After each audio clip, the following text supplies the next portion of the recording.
Si à un moment ou à un autre, le port du masque était imposé dans les administrations ou recommandé dans les administrations,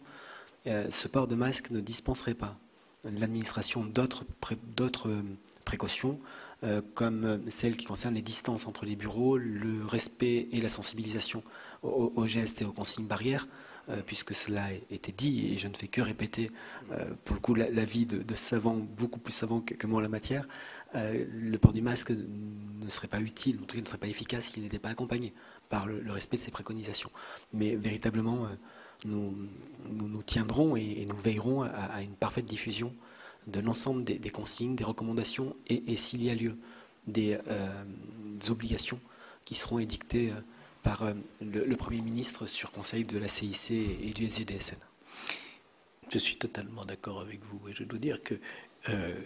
une des raisons d'être de ces auditions publiques, c'est aussi de rappeler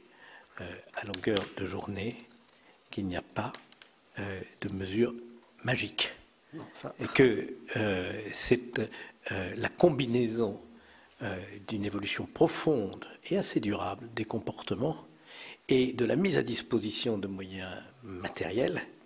et de la réorganisation des lieux de travail, y compris avec le déplacement des tables, des chaises, des postes téléphoniques, qui peuvent seuls permettre de réaliser cet objectif extrêmement ambitieux qui consiste à dire nous allons lutter aussi efficacement contre les contaminations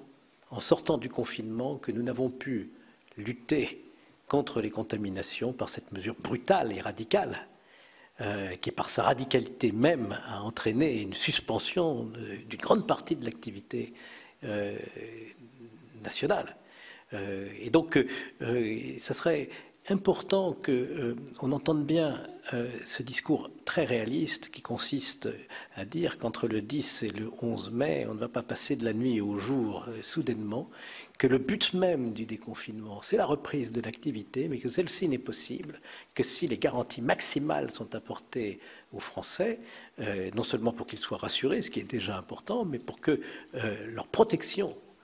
contre l'épidémie soit effective et de très haut niveau. C'est, je crois, le travail que nous faisons les uns et les autres dans le milieu dans lequel nous sommes plongés. Et vous avez à cet égard une responsabilité éminente qui est une des raisons pour lesquelles nous souhaitions vous auditionner.